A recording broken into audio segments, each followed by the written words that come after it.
sorts of things, the basic requirements. So being a radio man, I think the basic requirement is at least you have to have some, charismatic baritone charm. But beyond that, I think you need to always, ambition implies that you have to go beyond your inherent limitations. So you have to have some kind of horizon, sort of something slightly beyond the horizon. That's where the model comes in. But there's always uncharted territory, and it's the fake it till you make it sort of thing. But you never want to go too far from home, which is to say from who you really are. But I think it's great. I think you sort of grow into the role, and then you settle in for a kind of hybrid, Glenn Beck, Rush Limbaugh, cynical, baritone, popular but not necessarily liked, and then you've got the perfect radio character. Well, as you know, Rush Limbaugh just announced that he passed away just a little while ago. Just broke all over the news. I didn't know that. Did you see that? Oh, that's sad news. No, well, I knew he was sick for somewhat. Look, I have to confess, I'm an Australian in Paris, and although the internet is a great gift for us Antipodeans in terms of accessing US content, the United States being the Rome of our day, everyone wants to know what's going on in the capital of the West. I've only really come to know Rush in the last few years. In my previous incarnation as a indoctrinated leftist undergraduate hack, his name was associated with, the neocon Bush warmongers, and so I sort of avoided him like a plague. But I did have, my baptism via Girard, and started listening to him. And of course, I knew he Wait a second, Rene Girard. There's a Rene Girard to Rush Limbaugh pipeline, huh? That's interesting.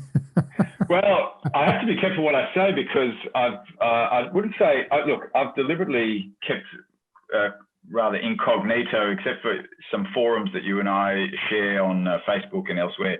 And there has been, because of, the great Godman of our time, Trump, has stoked all kinds of arguments, civil and uncivil. I do have to be more delicate with what I say, because I think there's a few very cool, heads in those forums, but the rest of us are human, all too human, and there is a typical bifurcation. But there's often also a great misunderstanding when someone is presenting a sort of objective, even devil's advocate view. They're immediately slandered as being left or right, or apologists for insurrection, right, or mass murder or genocide. So Rush Limbaugh is still one of these names who, I mean, to be honest, actually, the first time I heard about him was as a Simpsons character, and I was such a big fan of The Simpsons, so I thought anybody that The Simpsons has on their show is somebody who's worth knowing about. So in the end, I softened my view that he was a kind of, a hard-nosed neocon warmonger. But I still am reluctant to, die on that hill by saying, because I don't actually know where he stands on all the positions and this and that. But certainly in the last few years, I think you and I, if I followed your radio and your posts and some of your essays, I think you and I probably fall. I think we would take the same position primarily, which is let's not play politics. Let's try and look at the paradigmatic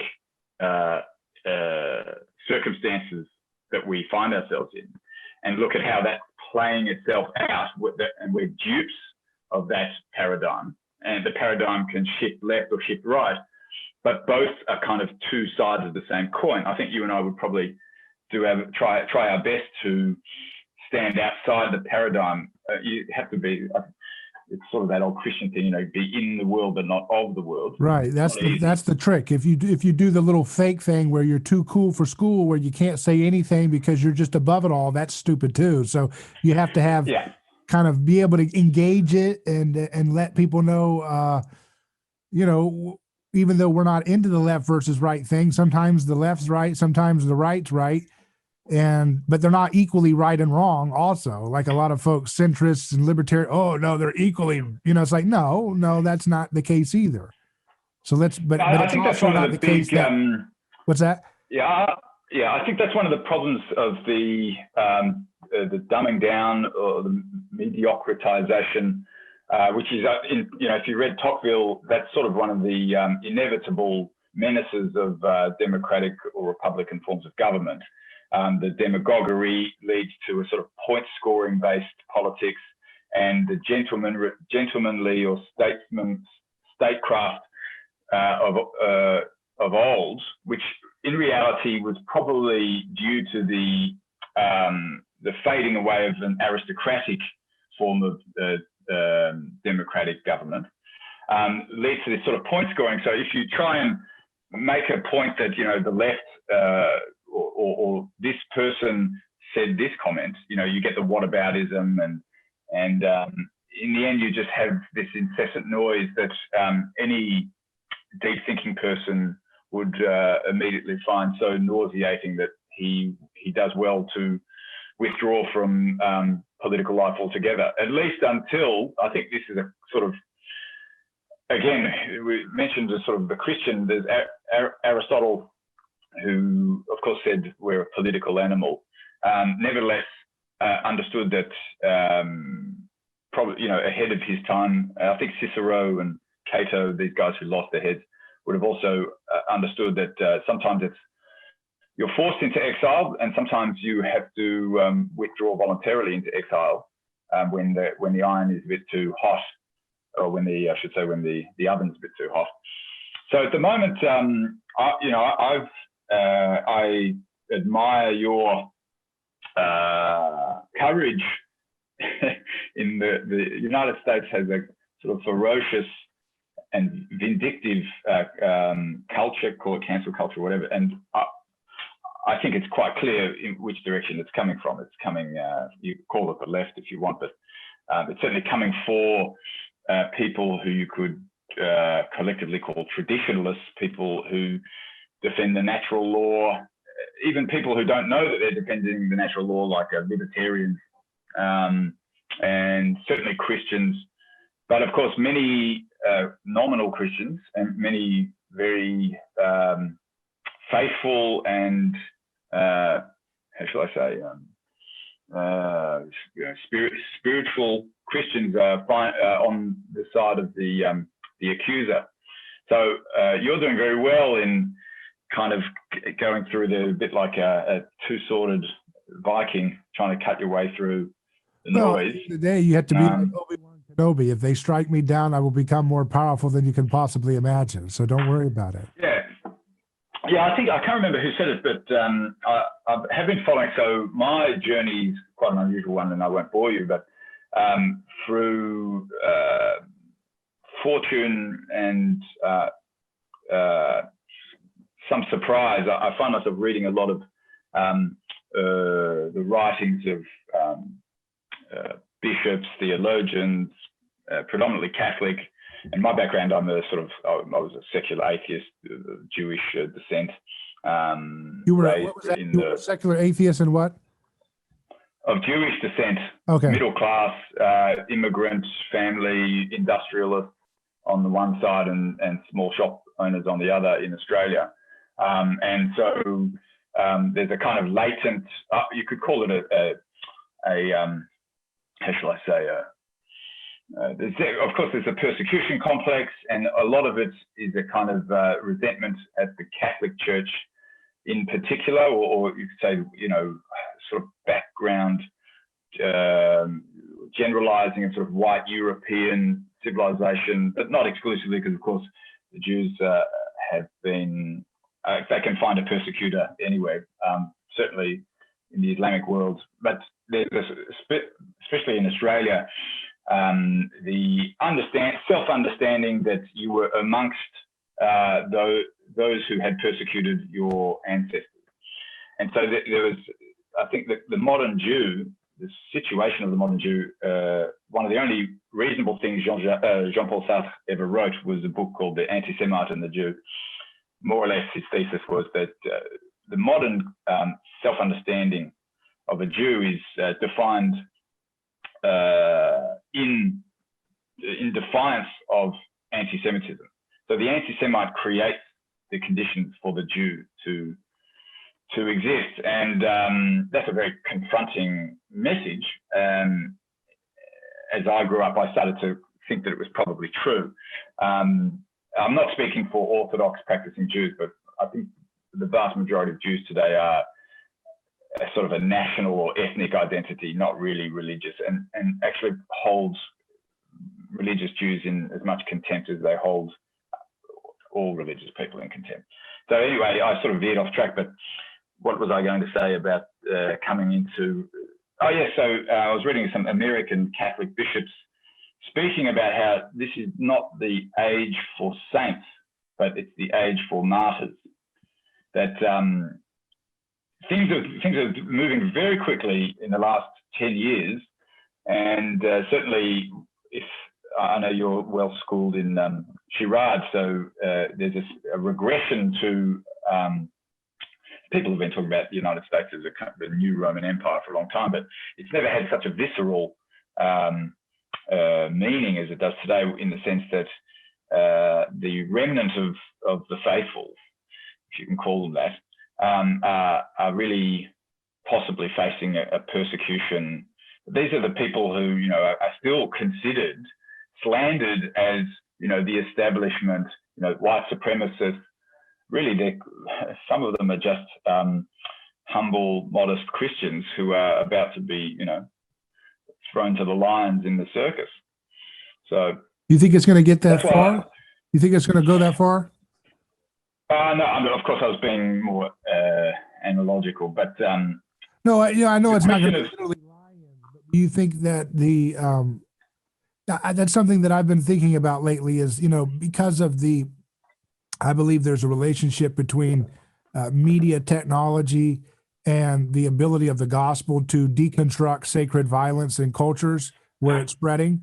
And so I think that like the 20th century level of Stalinism and Maoism and Nazism and all this stuff, that where we're at now with decentralized media information collection and reception, that we may not be able to, I'm not saying it's not possible, but it's harder for those types of strong structure, tyrannical movements to really mass kill people to the same direct way. Do you see I agree with you. Yeah, I agree with you. I think that, again, we're speaking earlier about trying to understand things paradigmatically before stepping into the paradigm and dealing with the details. What we take for granted is that we're living in the nuclear peace. So that prevailing, let's call it, threat of mutually assured destruction, as they used to call it, allows this kind of game to continue. Now, any student of Girard or a particularly gifted Christian theological anthropologist would understand what that game is. The game is Satan's game. What does that mean? Because it sounds obviously very either biblically highfalutin and to the ordinary person incomprehensible, or this kind of sinister, menacing road to apocalypse. On the contrary, it's quite comprehensible if we understand the satanic in the anthropological sense, that we have in our origins, or at the fall, if you want to be more specific, a corruption in our nature, which leads us to engage in certain behaviors unconsciously or subconsciously, in order to restore so it's a sort of a group phenomenon, a crowd phenomenon that functions through what Girard called méconnaissance. So we don't see that it's happening because we believe instead that our reason and our eyes speak truly. This person is guilty of some taboo or crime or whatever, and they must be punished accordingly, and so on and so forth.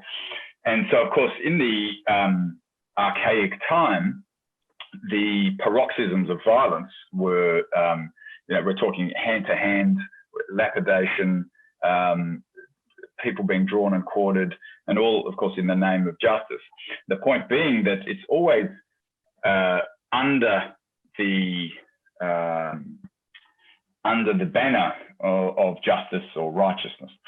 So Girard's genius, well, I guess it's his third hypothesis, which I think is one of your main interests, is how Christianity has undermined one aspect of this mechanism, the satanic mechanism, or we call it the scapegoat mechanism, the victimage mechanism. But he brilliantly uses the title for one of his summary books, I See Satan's Fall Like Lightning, meaning that the previous myth or mythologizing of that activity as being divine, so God came down, or Dionysus, and caused trouble, and then showed his divine power by redeeming us through his own self-sacrifice. Odin sacrifices himself to himself on the tree of Yggdrasil, and so on and so forth.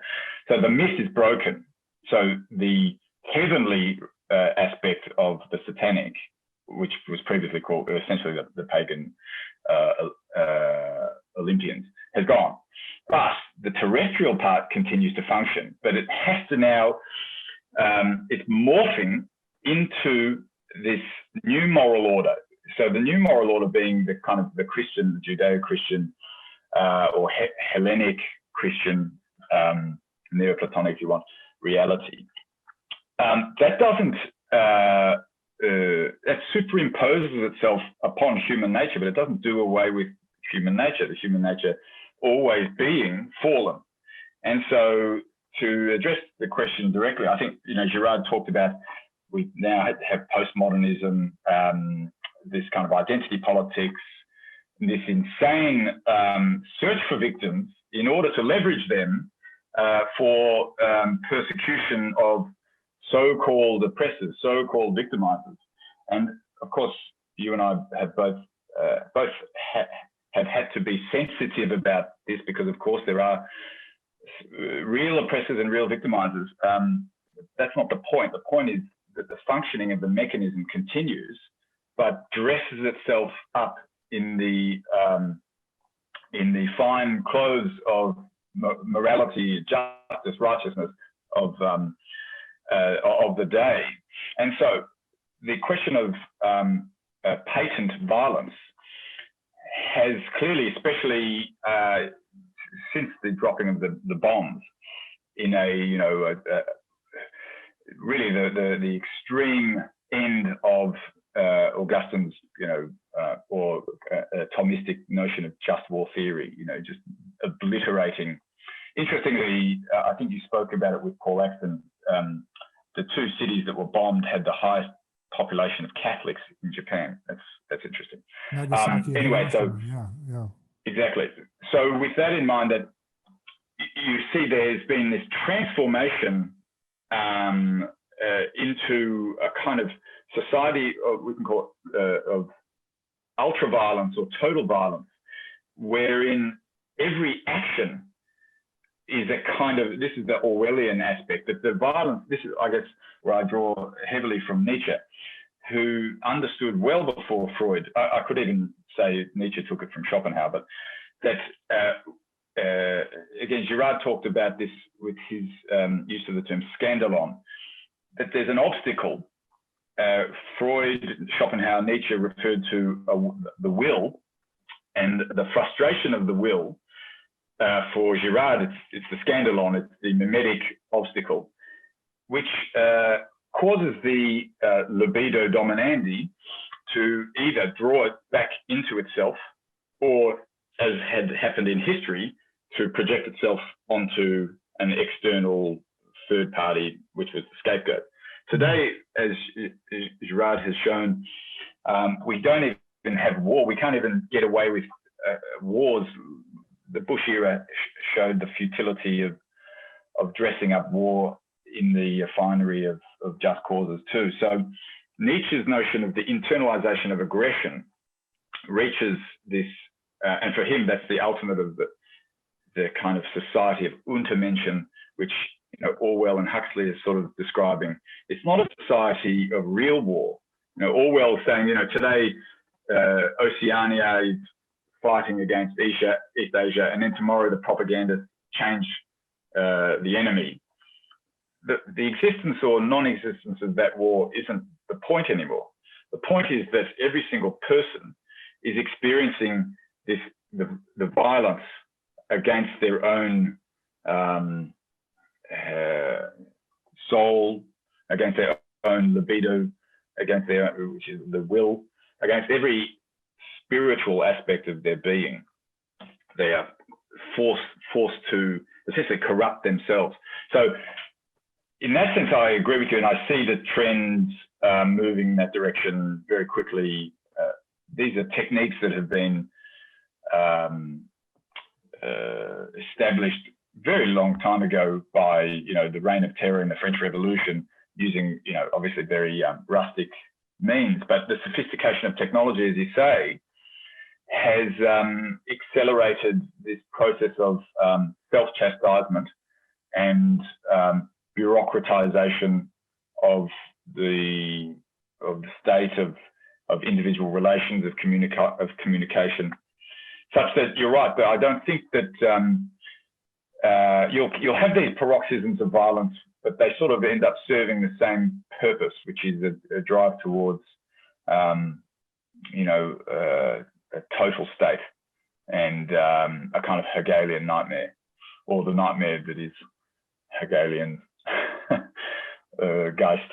You think Hegel's very happy with where things are going? Is that what you're suggesting? Well, I think the interesting thing about philosophy, I got to Girard, for me, totally flipped philosophy for me. I should say. That's your background, right? Philosophy, right? What's your background? So I'm a lawyer by training and trade, but I'm not very given to that sort of business. I did a law degree in political philosophy at undergraduate, and then a master's in political philosophy over here in Europe while I was lecturing in Paris. So I read Girard, a Serbian friend here who's a PhD in cultural studies. He was trying to help me out because I had moved from political philosophy into moral philosophy, and then the question of morals, what is the source of morality? You have to engage with questions of the questions of the day that really are dominating in terms of I would say the spiritual dimension of the political or cultural problem today. Is there a self? Is that self radically subjective, or is there some objectivity? Is the self the same self as yourself? Or if not, in what way are they connected, and do we have duties and responsibilities to each other, and so on and so forth? So a lawyer is always going to be more pedantic about these sorts of things, and there's nobody more pedantic than political philosophers. But behind those questions are, I guess you can get to the truth if you really keep asking the question why. I was not satisfied with these questions, and I kept going back and back, and I got to this question about good and evil, and perhaps my background as a Jew. We read these texts when I was very young. We say them almost kind of automatically. We read them in Hebrew, but half of the people don't even understand. They can read Hebrew, but they don't understand it. And the Jewish understanding of the Old Testament is not the same as the Christian one. Jews don't have original sin, which is very important. So my job was to I've always been broadly interested in a number of different fields, psychology, sociology, etc. And so I was trying to get at, good and evil and its relationship to the reason, to dialectical reason. And I was sort of seduced by Schopenhauer at that time. This is about 5 years ago. After going through Nietzsche, and Nietzsche, of course, is very seductive and dangerous. And I think Girard was right that Nietzsche probably went mad because of his own war, the Dionysus versus Christ dichotomy that he brilliantly sets up in his final 3 or 4 works. I think that Nietzsche knew that what he was nobody was more was sort of better studied in the classics and in the Bible than Nietzsche. His father was a Lutheran pastor. He was a professor at 24 in philology, the classic texts, and then of course went into philosophy. And he was an expert in Greek tragedy. And I think he understood. So I'll come to my own thinking as quick as I can, but understanding Nietzsche is very important because he's speaking to, I would say, the problem of our age, this sort of pseudo-atheist pretension, where what we've really done is sort of, and which is why I think Hegel and Nietzsche are still the dominant philosophers in the universities through Foucault and whichever postmodern French pseudo-intellectual speaks on their behalf. But that what they were doing was essentially doing away with, you can say this is a project that's been going on since Descartes, but it's a doing away with the logos of John. It's instead looking at reality, looking at the world, I should say, as it can be cognized by the reason. And of course, you can't see the logos of John. You can't think your way to it. It is nothing but revelation. And of course, a philosopher, an atheist, a secularist is not going to be inclined to grapple with those sorts of things. And as we see, as the centuries move on, they do away with, tranches of the revelation until you get to Nietzsche, who simply says, look, he doesn't just say God is dead, he says God is dead and we have killed him. And, we've done it with knives, and are we worthy of the deed, such as to recreate culture? Now, he understood exactly the meaning of the death of God. It's the beginning, the foundation of a new civilization, but it's a deed that the community does. God isn't just dead, as we say. We always elide the second part of this famous passage, say, oh, God is dead. What we're really doing, and this is, I think, why you find people like Hegel being successful, whereas people like Schopenhauer are forgotten, although I don't think they were as different metaphysically, is because these philosophers are the philosophers of what I call the Logos of Heraclitus. Logos of Heraclitus, for those who don't know, is that he's the first, he's the pre-Socratic philosopher of the Logos. And of course, he's a very ambiguous figure, said very ambivalent things, including, if you step into a river twice, can you step into the same river twice? Flux, all this flux. What he's famously, he said, polemos is God and Father of us all, makes masters of some and slaves of other. Polemos, we get our word polemic or polemics from, is Greek for strife, striving. And that, in essence, is what the logos of the world is. But it's a world, I should say, the logos that is cognizable by the reason. Interrupt me if I'm losing you. But, no, keep going. So the issue, and this is my philosophical work at the moment, is that this is a kind of the naked, the dialectic which Hegel establishes, and then of course Marx takes. I was a student of Marx when I was young, they say if you're not a student of Marx when you're young, you have no heart. If you're still a Marxist when you're old, you have no head. Marx and Hegel and Nietzsche are right in one respect. That is, in respect of Satan, in respect of the satanic mechanism, in respect of the historicity of the dialectical interactions of people, whether they be, you know, in the narrow conception, as Marx said, of, you know, strictly economic. I think he was wrong, and that's why I think Nietzsche was right. That there are these forces which are essentially dupes of power. They might be different poles, so it might be the bourgeoisie and the proletariat, which is a sort of absurd reduction of all the different forces that act within and upon society at any one time. But there is still this notion of division as it appears to us, and that those divisions clashing. So Hegel gives us the naive optimism that from that division and their clash, we get progress. So thesis, antithesis, clash, reconciliation.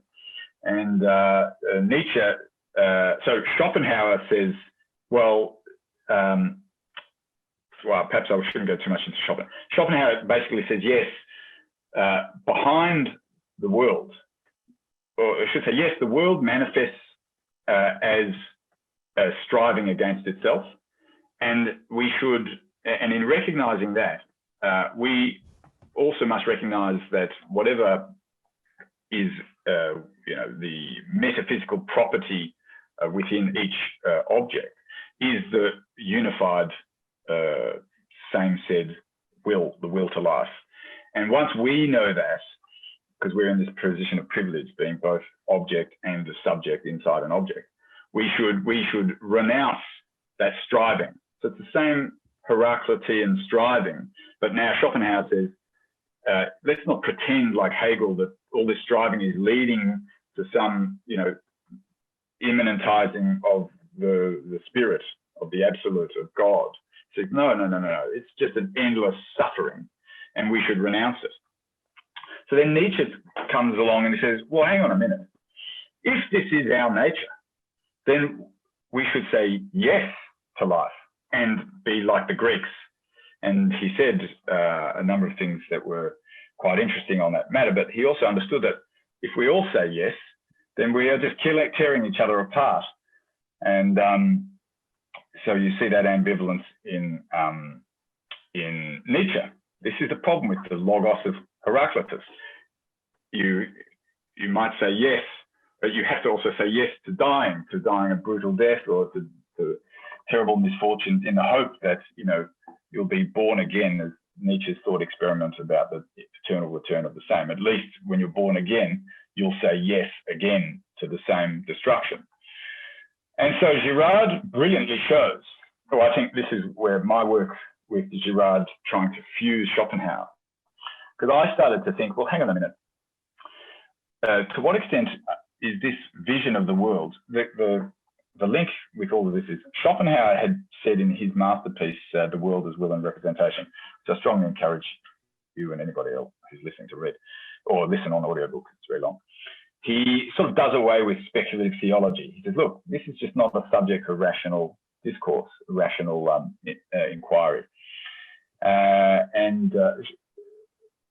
He sort of gets rid of it in the first few pages.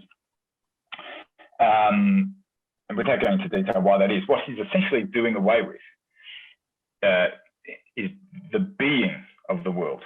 Now, Schopenhauer has a very broad learning, taking in Aristotle and all the scholastics, but he doesn't mention often Aquinas. And Aquinas shows that the will that Schopenhauer is describing, which he wants to say is the metaphysical substrate, if you will, of the world, is itself contingent on an ontological reality. So the world is not all reality.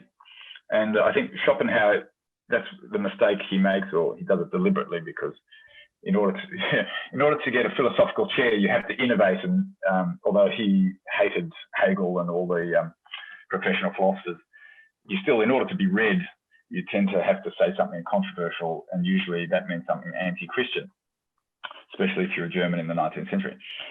So I started to think, well, hang on, I don't like Nietzsche's conclusions, although I think that he was more Schopenhauerian than Schopenhauer. I didn't agree that if Schopenhauer's metaphysics were correct, then why should we renounce the will if it is the inner essence of us and all reality?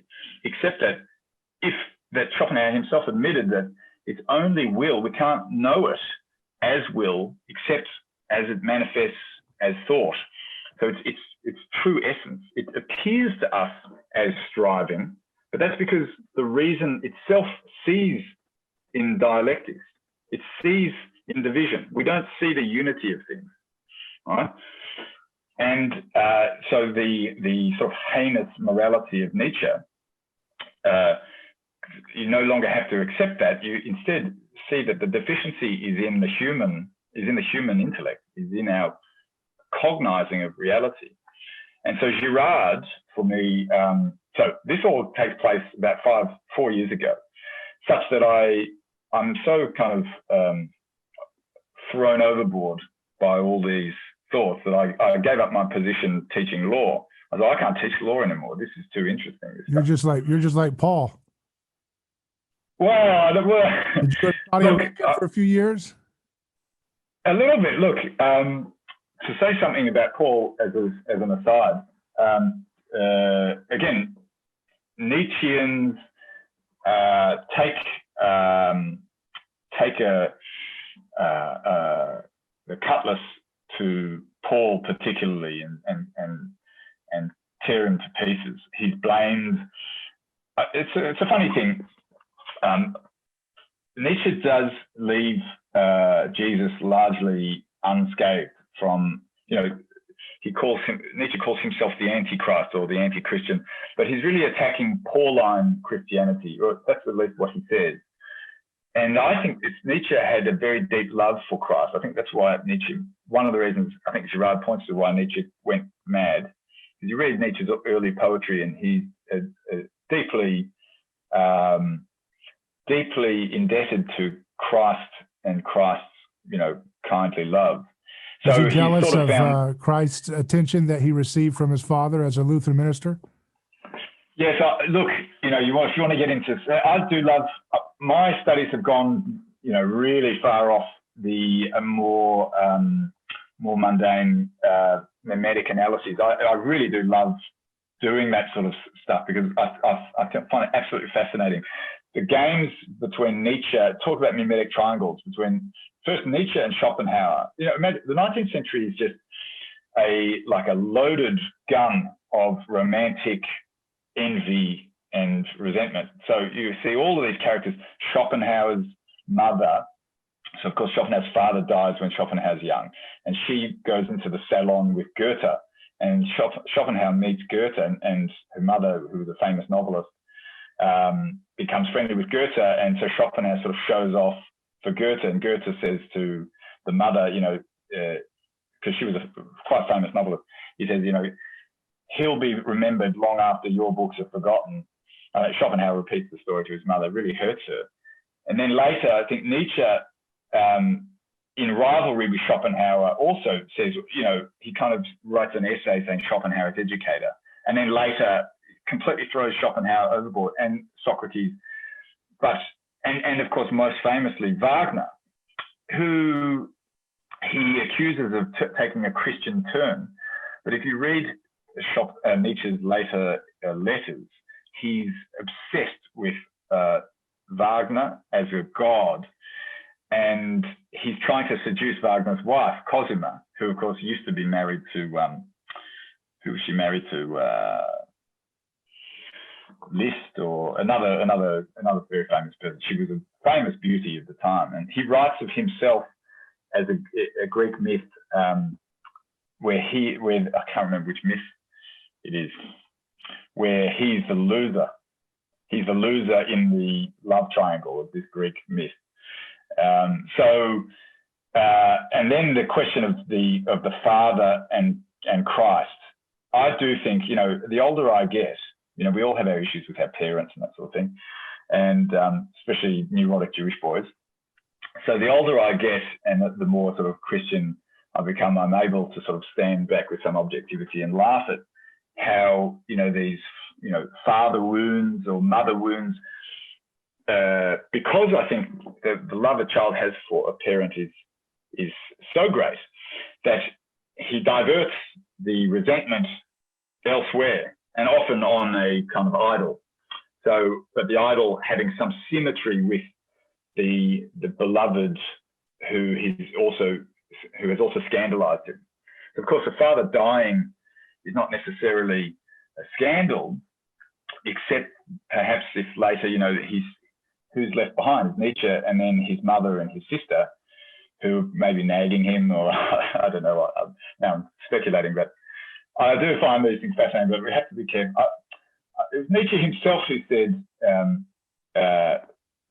within every philosophy is the biography of the man who wrote it. Nietzsche's guilt, if we can judge Nietzsche according to his own words, then I think he was a deeply troubled person. So anyway, I've probably taken up all the oxygen, David.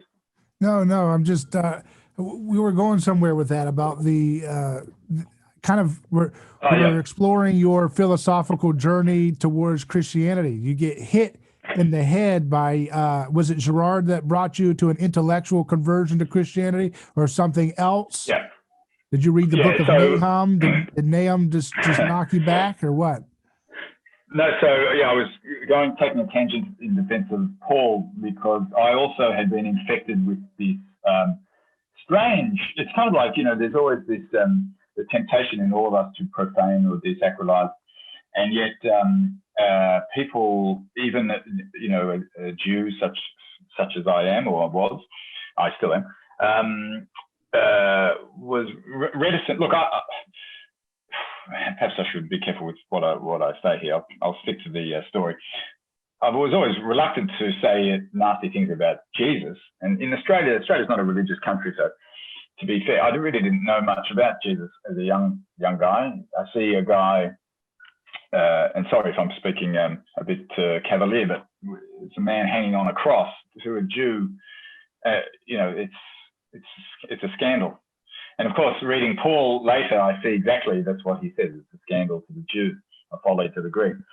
My point being that Paul takes upon himself inadvertently all of this cathartic rage, the rage against Christianity, reaching its apotheosis with Nietzschean, the Nietzschean culture that we now live in,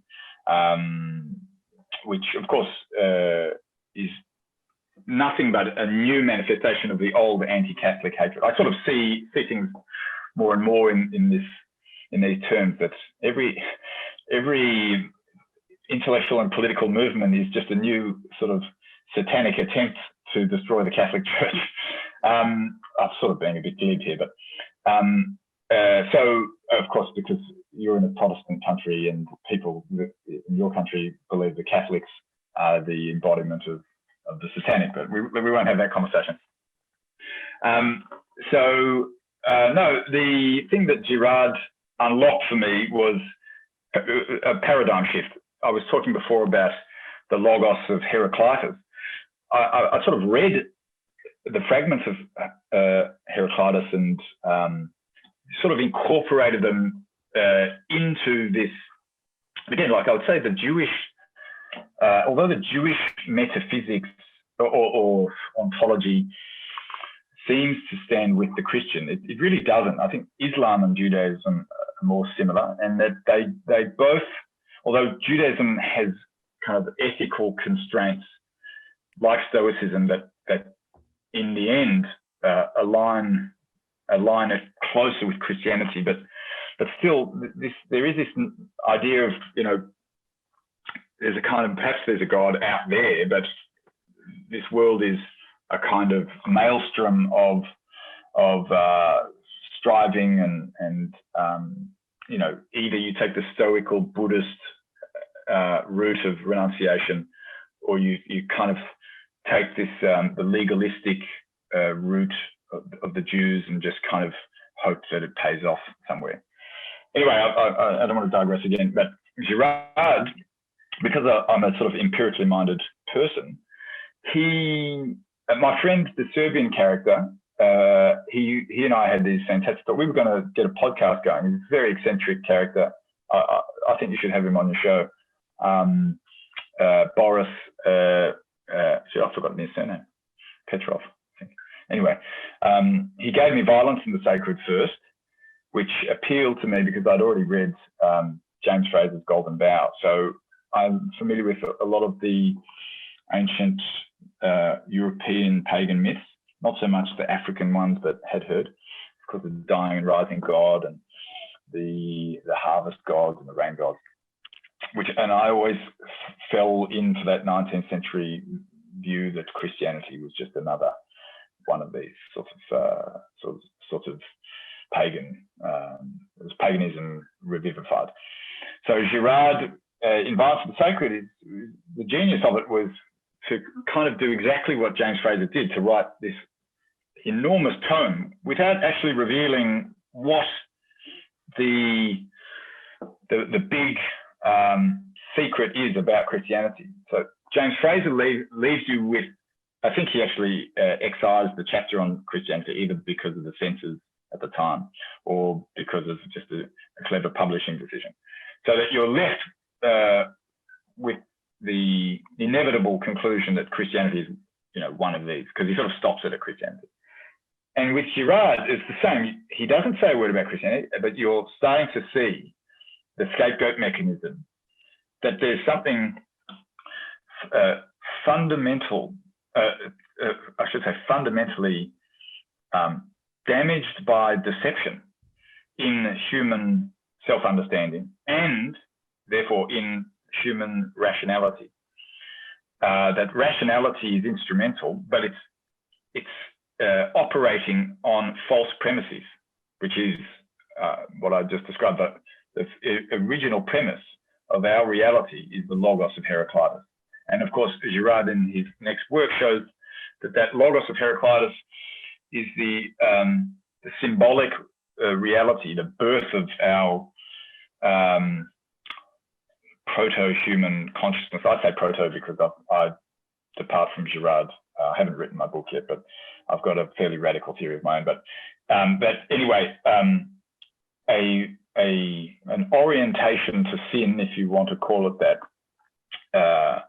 is born, but we're not conscious of it. We believe that it is God. It is the good. This victim who is then divinized, according to this process Girard calls méconnaissance, this mystification, creates this new consciousness, the sacred, which starts to do exactly what the reason does: distinguish between good and bad. And I know you've spoken with some of your guests about Julian Jaynes.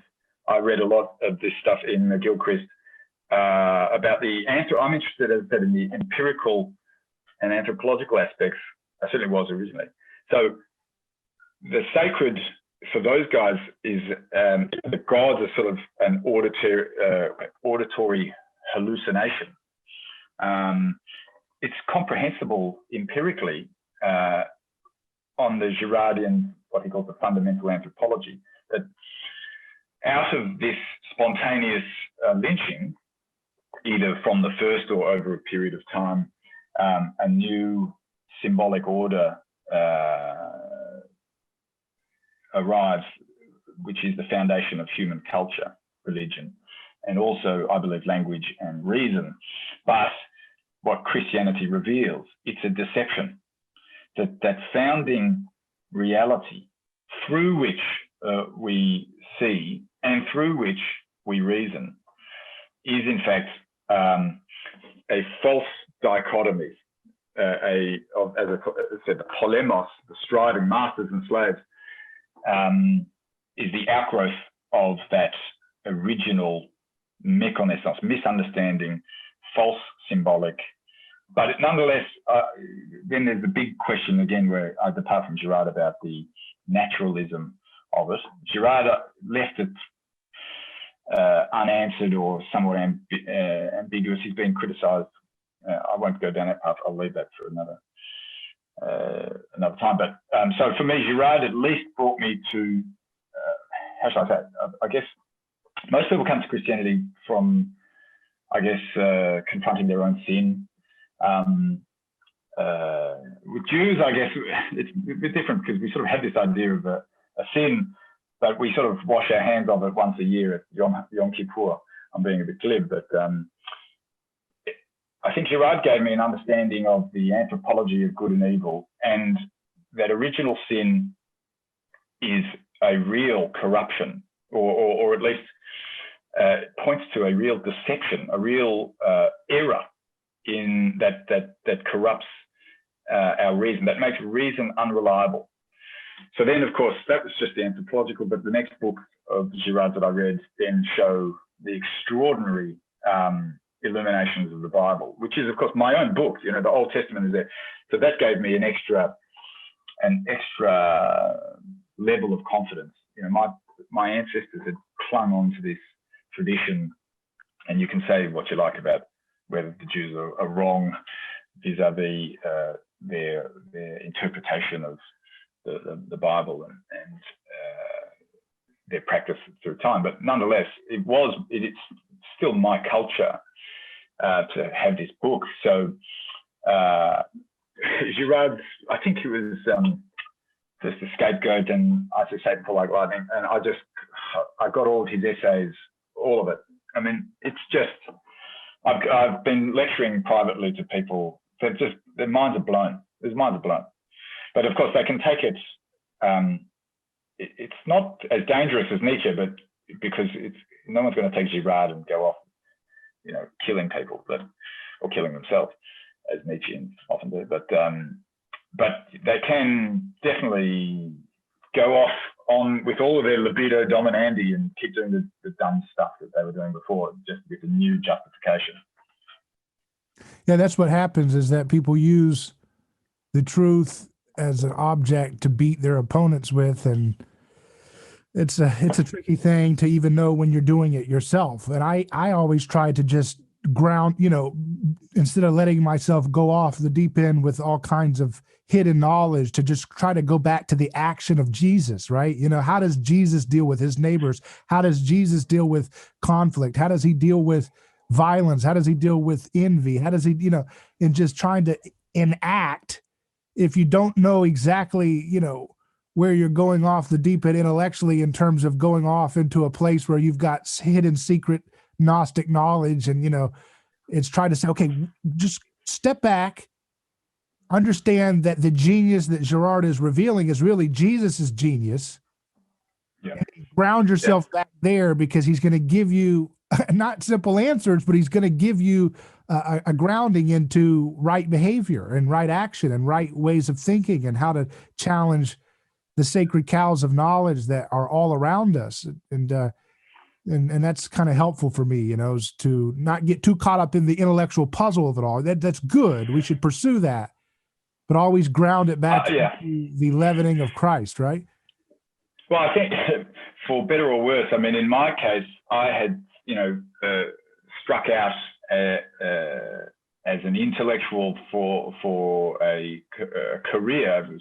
I won't say, you know, it was, I was aiming at being a professional intellectual, but certainly either as an academic or something of that kind, you know, necessitated, you know, having certain, as you said, the sort of not a Gnostic knowledge, or having knowing all the shibboleths to enter into the right company. But as you say, you can't, if you've really been infected by the good infection, as C.S. Lewis called it, you can't in good conscience continue down it. You have to actually withdraw with humility, even from your own advantage, because it's grounded in some duplicity. There's some duplicity in it, and I'm not an extremist. Well, perhaps I'll let others speak on my behalf on these things. But I do think that you're right. One of the things that especially disturbed me as I was reading first Girard's analysis, and then I took up a biblical exegetical zeal that really came from nowhere. I've never had a sort of strong,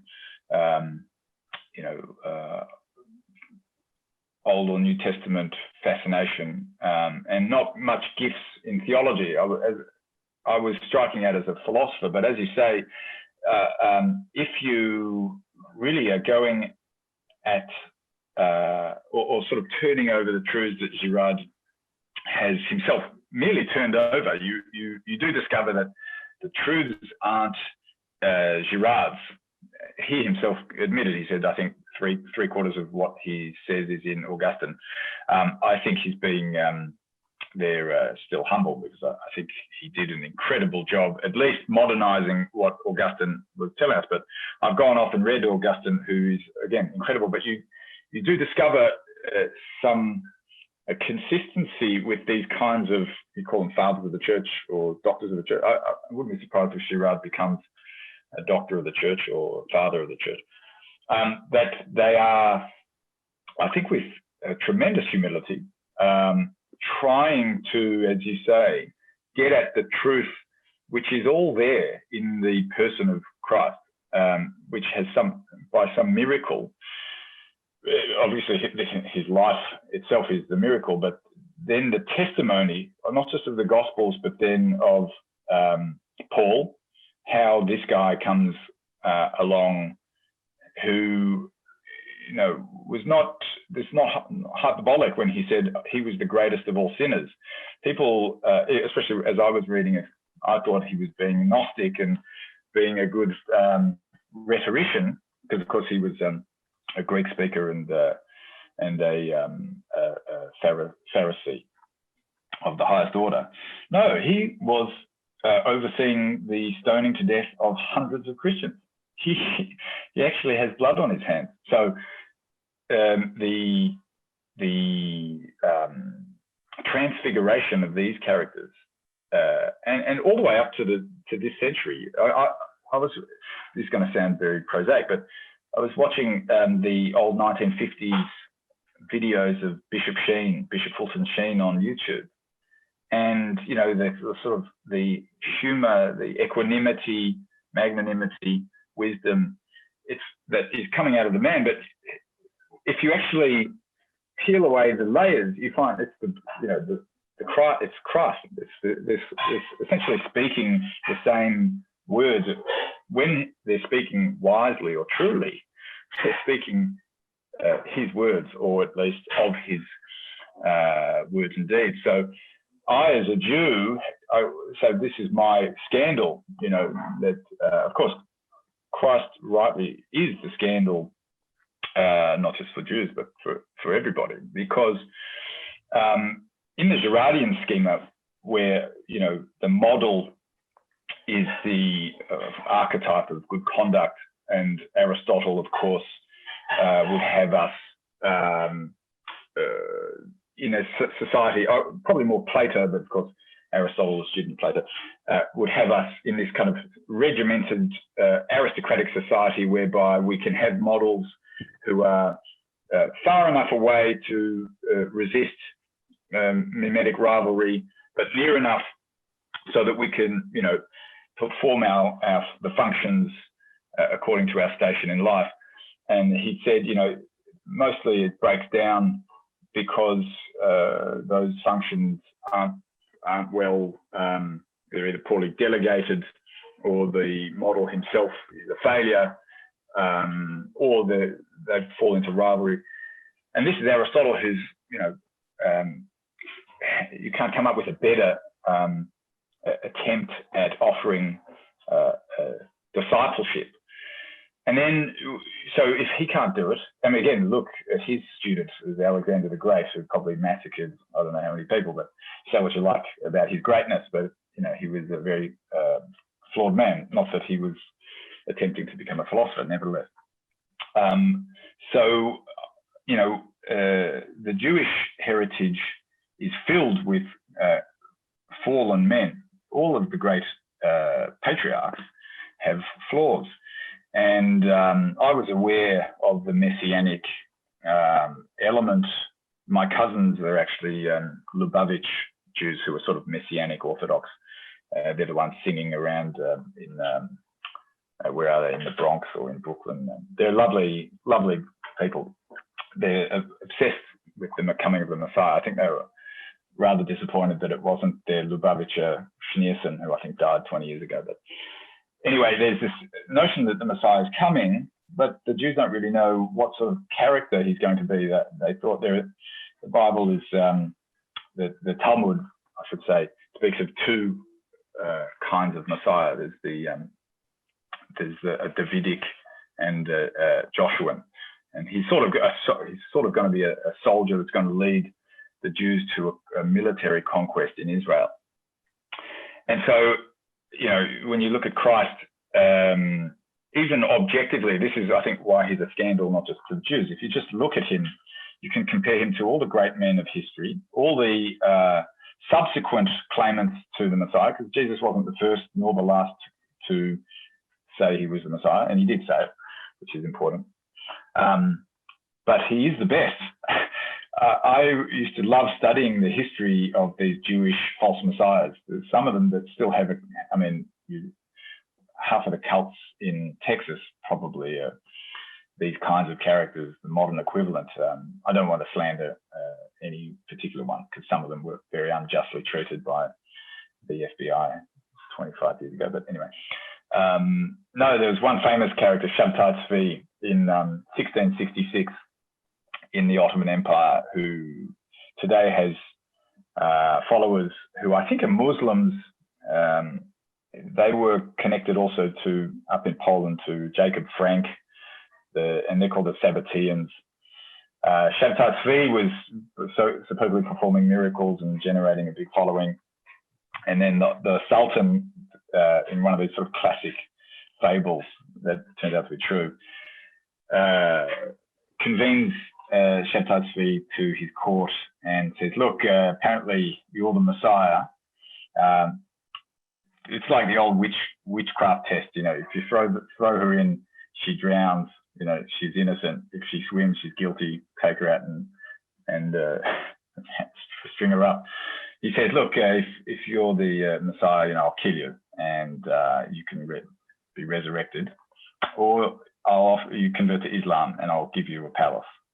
So of course he converted to Islam, and then he said, yes, in fact, Islam is the true religion, and all of his followers who were Jews, well, they were obviously they were divided about what to do.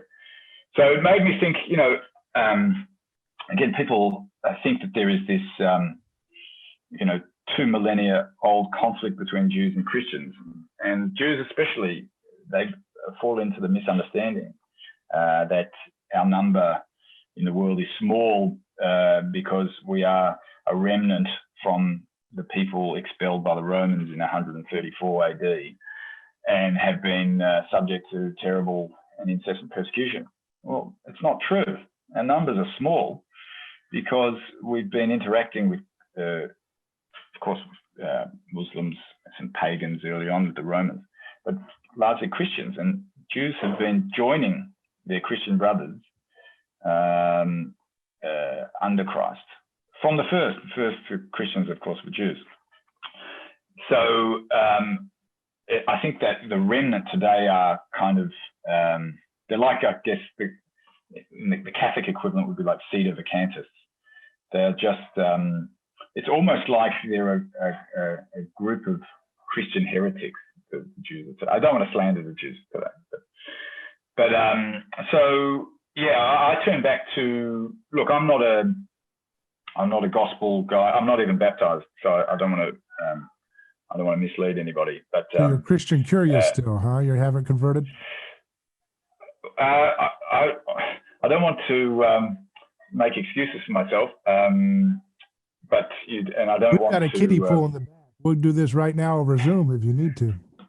Yeah, so look. Welcome to American Christianity, right? We'll get it done right now. Well, one of the things I've always been seduced by Christendom, which is to say, a medieval culture, and always fascinated. I live in Paris. I lived in Europe for on and off for 10 years. But one thing that maybe it took a little longer than I wished to realize is the de-Christianization of Europe, which has obviously been going on for hundreds of years, is thorough. And it's a disaster for the world. It's certainly a disaster for Europe, but they are still pretending that it isn't. And Paris particularly, I know Paris used to be known as the daughter of the church, because I think King Louis IX, or an earlier king, I can't remember, it's probably a much earlier king, was partly responsible for saving the papal state, sort of set up the papal states and then protected the church against the Moors who were pushing up through southern France and Spain and so on and so forth. You just go around the country and you see the architecture and blah, blah, blah, blah, blah. But then you read Girard and you understand, oh, hang on, the big buildings, the pomp and circumstance are also, I hate to use the word, but there's a problematic element. There's the veneer, again, that veneer of righteousness, the Crusaders, the Red Cross, who are, and again, as we started the conversation at the beginning, there's a righteous element and an unrighteous element, perhaps going and defending Christendom against Islamic conquest is righteous. And frankly, I think it probably is, but if you have to be a Machiavellian politician about it. But along the way, slaughtering, Jews and slaughtering Greek Orthodox people in Constantinople and so on and so forth, you can see there's a problem with Christendom. And so that evolution leads to this kind of extraordinary position where I'm very fond of Kierkegaard, who got a lot of things right, not everything, and he's probably borderline heretical in his, how should I say, his obsessive focus on the individual, that in a Pauline sense, that the one in the many, and the many in the one has to face his accuser, just as Adam does in the Garden of Eden. He's in the same position. In that sense, that's why he calls it hereditary sin rather than original sin. We're all actually in Adam's shoes doing the same, faced with the same problem. And then we all have to go also to God as individuals. I think in many ways, the trajectory of Christendom or Christianity is leading to this kind of paradox. Christianity is a paradox, unquestionably, but that the individual is a church. But the danger of that, as you see with the Protestants, the fragmenting of Protestantism into 50,000 or 40,000 denominations, is it's coming at the expense of the koinonia, of the communion, and that, again, that mutuality, which is kind of like the Trinitarian ideas, the immanent aspect of it. So it's me and neighbor, and it's only by that relationship that we can practice or perform love. Otherwise, we just fall back into these kind of pagan, romantic, Gnostic notions of, spiritual love or feelings, which is certainly the dominant. With Girard really brings that out in his later work, Evolution and Conversion, where he talks about Christendom being this kind of, the sort of Christianization of the pagan world. And we often forget that. And again, we now we've scapegoated the Christian church, now we're scapegoating the Bible. But we forget that, one of the reasons why the German militarism was such a dominant force in the 19th and 20th centuries, because they were the Prussians, who originally come from up near what's now Kaliningrad. It used to be Königsberg and Memmelberg, which is in Lithuania today. They were one of the last people to be Christianized in the 13th century. And I think it was Hilaire Belloc, the English writer, who he gives an extraordinary account of the, I should say, some of the noble attempts of the church to Christianize pagans, and it fails in England. You know, Henry VIII is just power, resurgent power, dressing itself up in the name of the new noble cause, being, you know, anti-papism or whatever. So we're always facing the same resurgence of power. Power is always, because power has shame. That's I guess what I wanted to say before about why a Jew won't attack, or Nietzsche won't attack Jesus, he'll attack Paul. You know, there's still a sense of like, we'll be profane, but not that profane. Power is the same. Power will never come out. I mean, this is the idea of like Satan is a kind of squirmy character. He never comes straight out and says, you know, we're after the Catholic Church and or the Christians, and we're going to persecute it. No, it's always trying to come in from the side or come in from behind. So Girard's account of what he now calls hyper-Christianity, manifesting as, I guess, the great ideologies of the 20th century, Nazism, which you could say is the hyper-Christianity of medieval anti-Semitism, and then of Stalinism, or communism, which is the hyper-Christianity of the social or the communitarian aspects of the church, with all of the religious accoutrements, you know, both of them. And of course, capitalism, which is the hyper-Christianity of the individual, the Kierkegaardian or the Protestant. And now we have this new phenomenon, which is the kind of the postmodern. I'm reluctant to sort of make too sweeping a statement about what it is. I think Girard spoke succinctly when he said it's the scapegoating of the word. That in order to that language is violence, and therefore we have to do battle with language. And I was just reading the story about they're trying to remove Shakespeare from, you know, public schools in America now, and he's a racist supremacist, and math is a problem, and I think gravity is going to be a problem soon, and the color blue is a problem, and leaves are a problem. Everything is an affront, and it's an attack on their very, and I guess that's kind of going back to what you were saying about that deep internal violence coming back onto each other, on ourselves, because we don't have an effective scapegoat mechanism. So it's just making us shred everything about human existence. You can't even enjoy Shakespeare's poetry anymore without being seething with envy. Why is he so good with his pen? He's a monster. Destroy him, you know? And it's like... Frankly, I wish they cancelled Shakespeare when I was in high school, but actually, no. In Australia, we have a very, very mediocre education.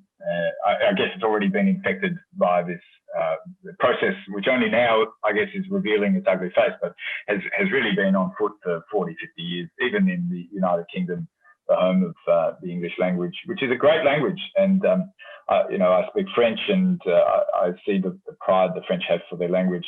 The English, of course, it's a bastard language, but that's its great gift. And Shakespeare made the most of it. It's not haughty.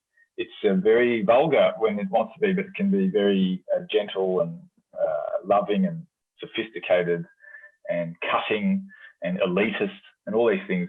And what interests me, you know, again, if I'm going to draw from that shallow puddle, which is my past, you know, my family came to Australia escaping variously the Russian Revolution, the rise of Nazism in Eastern Europe, and there's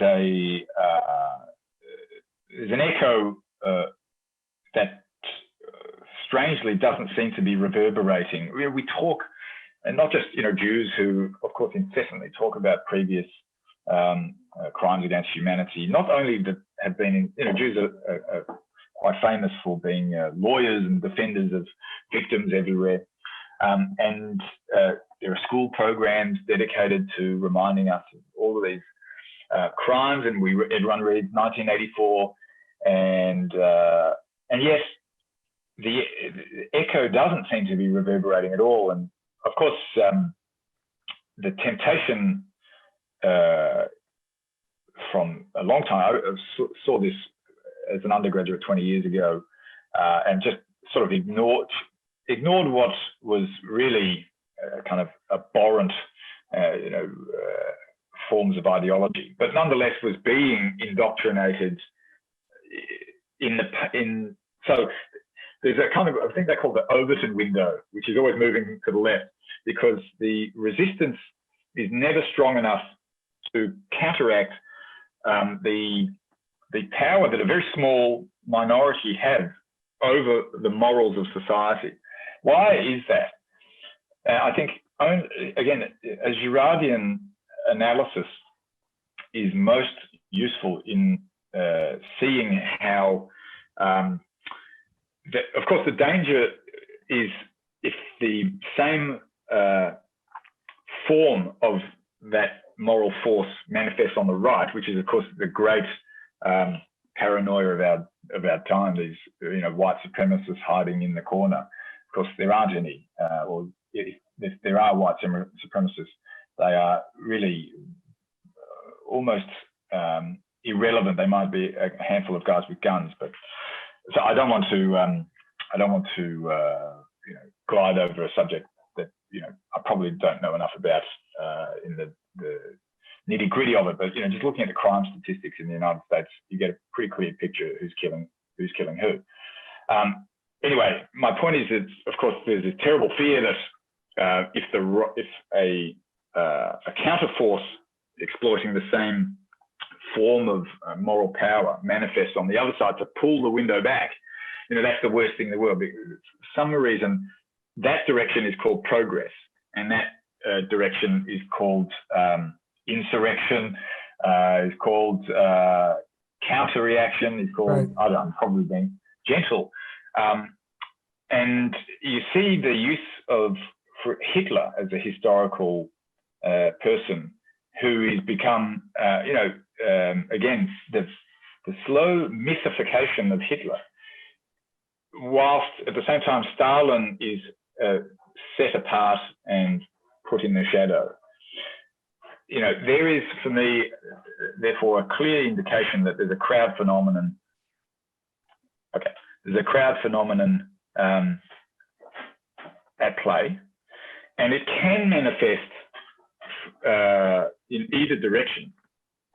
So it's important to understand that, but not to lose sense of how it manifests in different circumstances. In the same way that, as Girard was analysing, myths, that in some of the myths will have, one guy throwing himself into the fire, or maybe also the rituals. One person, throws himself into a fire, and then in another tribe, just because of the circumstances of the time or the dynamics of that tribe or the environment, or these tiny little vicissitudes, all of a sudden then the ritual in the other tribe is structurally similar, but now it's everyone except for an individual throws themselves over a fire.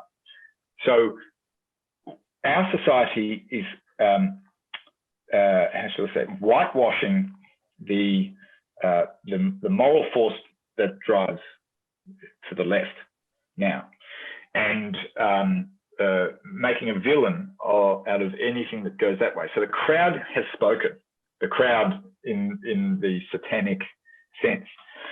And so I say that as a caution against, the counterforce used to be satire, humor, et cetera, because we lived in a kind of a moral, or I should say a civil order, grounded in a unity. You have it better in the United States. What do you say? E unus pluribus. Not very good at Latin, but you had a very solid understanding, as the French do in a slightly different way, of this. You're a citizen of a republic, and the patriotism is the sine qua non of civil engagement. So when there's a disagreement, you can slap each other on the back and at least resort to that. And then there's the international aspect where, okay, if you're a Christian, you can have that conversation with a Christian anywhere, or actually Christians can probably have a conversation with anybody anywhere. I think that's the problem. I think that it has become the problem. I think why Christians in some ways always become the victims of Satan, because Christians, again, I'm generalizing here, but they have that kind of that naive, the naive expectation that the other person is acting in good faith. And actually the person that their interlocutor, also, this is again a much satirized problem of humanity, but the most mendacious people are always acting with good intention. The people who we call them the woke today are really charged with a sense of righteous indignation and a destiny, manifest destiny of a religious variety, that here is a patent evil and here is the obvious solution, and anything that's in the way essentially stands with evil.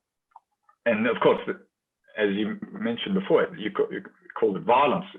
That's the polemos. That's the Heraclitean logos, this good and evil dichotomy. And you see how in the last month, of course, United States, what's happening in the United States in the last 3 months is absolutely, the mushroom cloud hasn't even settled yet. I'm sorry to use such apocalyptic terms, but I guess the tenor of the conversation is this apocalyptic now? Something's going on in the United States, and I'm watching from afar, but the propaganda and the patent corruption and the censorship and just the sort of whitewashing.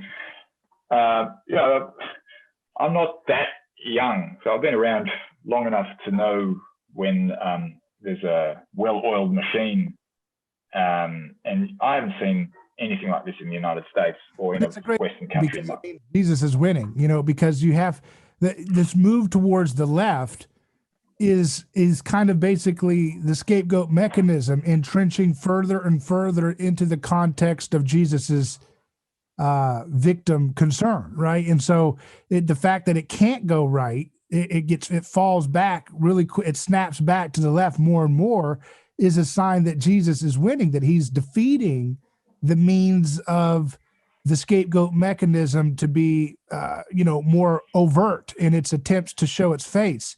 And so therefore, every time it goes further left, it undermines the teeth of the tyranny that they want at the moment. It undermines it. Think about what the left is saying in this moment. They're saying the folks on the street, the Antifa, the BLM, all this stuff, they're the ones that gave the energy to swing Biden and all this stuff back into power. But what are they saying? They're saying abolish prisons. How can the scapegoat mechanism have any teeth if you don't have a prison? Now, you could say, well, we'll cancel you off of Twitter. We'll deny you a bank account, all these different things. So there's other ways to imprison someone without putting them in a cage. But the fact that the left is continually, basically swinging for the fences, attacking every foundation of restraint and differentiation, to the point where it's saying, no, we shouldn't have a police, we shouldn't have prisons, we shouldn't have this, we shouldn't have that. Everything is an attack. This is because humanity is haunted by the cross and it doesn't know what to do with it. And so it's flailing around. This is a very painful experience, but I think it's potentially a good thing if we can have some kind of shepherding of this madness to some degree, Yeah, so I've taken more of, I guess this is like Hölderlin in Girard's last book, he's also been referred to in another book recently, beside the point.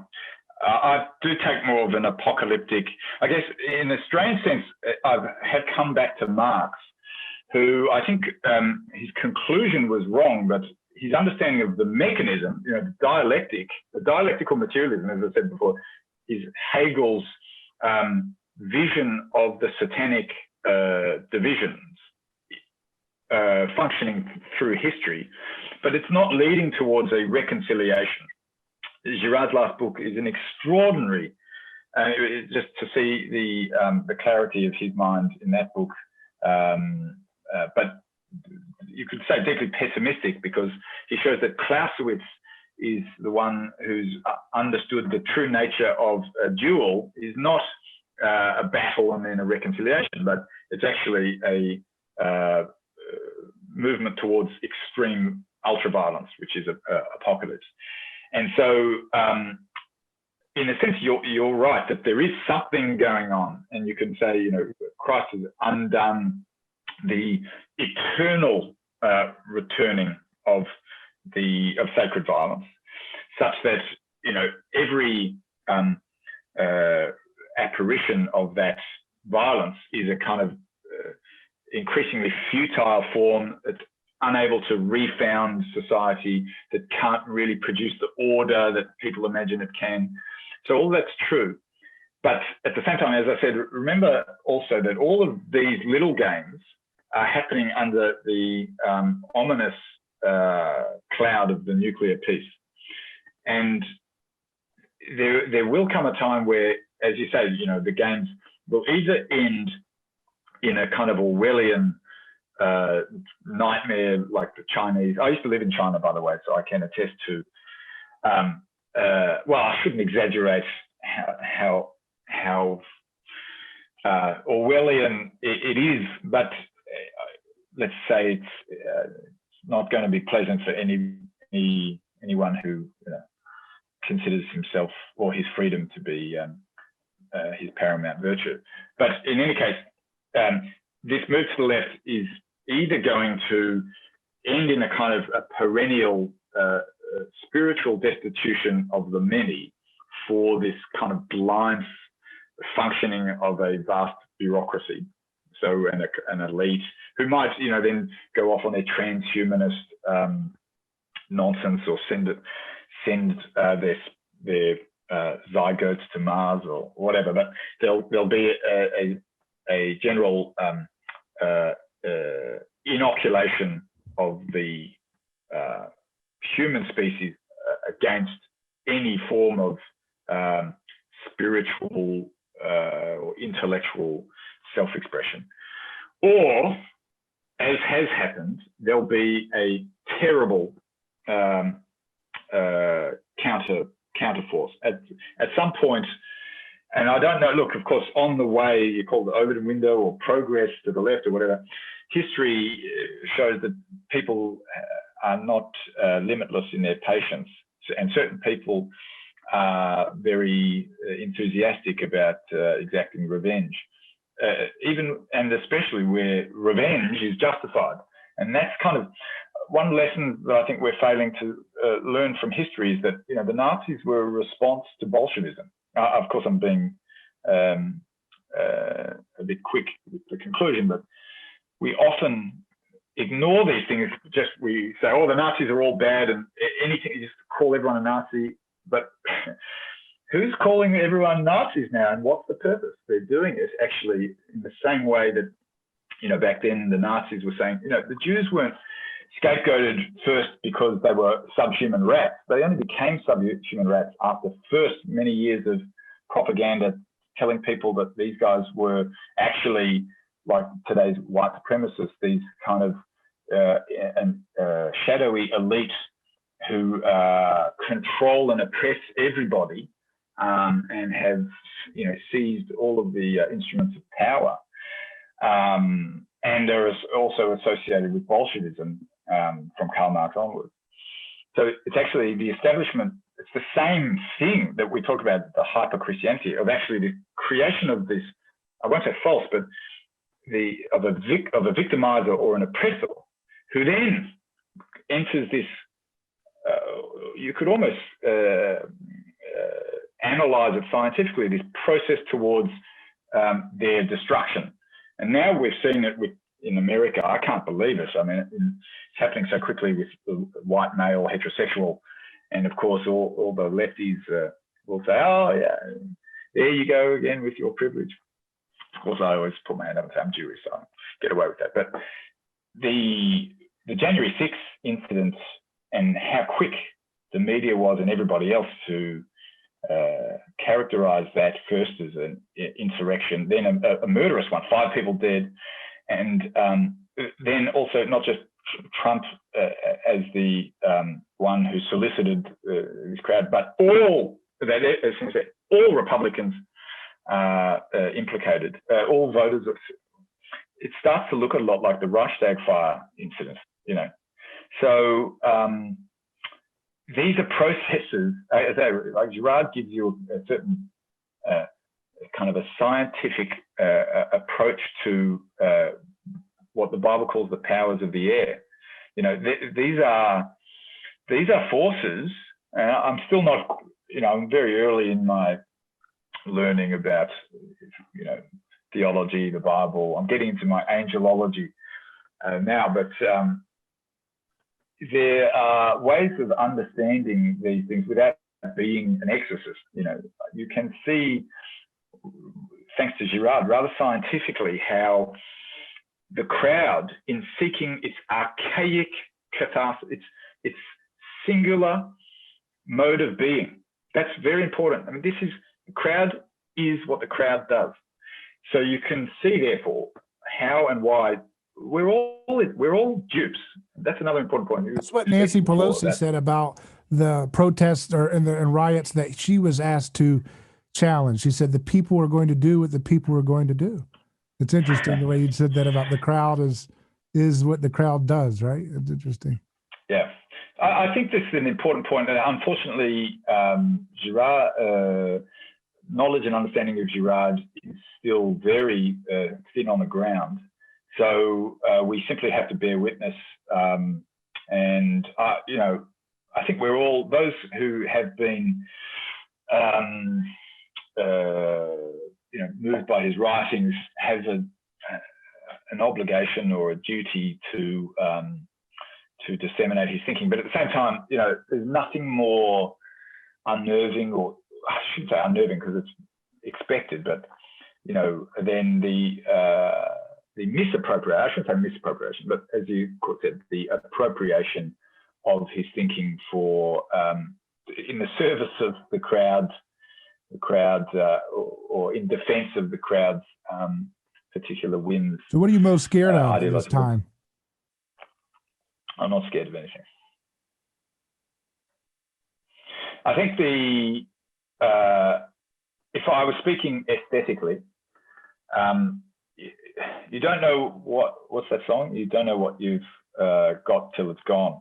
Is that how the lyric goes? The United States, when I was growing up, you know, of course I got the last whiffs of the Cold War, and then, you know, the early 90s NBA, and you know, America winning all the Olympic gold, and the 90s was just this, you know, grunge, rock and roll music. It's great. Of course, it's kind of like, again, a child always blames his parents for problems. And not because his parents are really the cause, but because his parents' love is so great that they can take it. And I don't know if psychologists ever actually deal in those sorts of things. They'd be out of business if they did. But I think America has played the role of parent to the West for a long time, perhaps too long, and perhaps have in some ways abused that privilege. And now, again, I'm speaking as sort of the child who's forced to now grow up and maybe watch the decline and the mortality of a beloved parent. So people have to ask themselves, well, what's the alternative? But it's no different to, you know, it's no different to the people in 300 AD watching Rome fall to Theodoric or whomever. Well, very good. Yeah. Well, let's land the plane here. Is there anything you'd like to give attention to? You said you have a podcast you want to do or anything like that before we wrap up for folks that want to stay in touch with your work? Or actually, I'm off the grid at the moment. I wish I had something to push. I've got a website, cutandthrust.com. Cut and Thrust. Okay. .com. And there'll be some Girardian essays up there hopefully soon. The idea is that we bring some of these Girardian thinkers together and also have some good humor and not be so dour. Well, very good. I really appreciate getting to talk to you, Leigh. It's been a great time. It was a pleasure. All the best. Take care.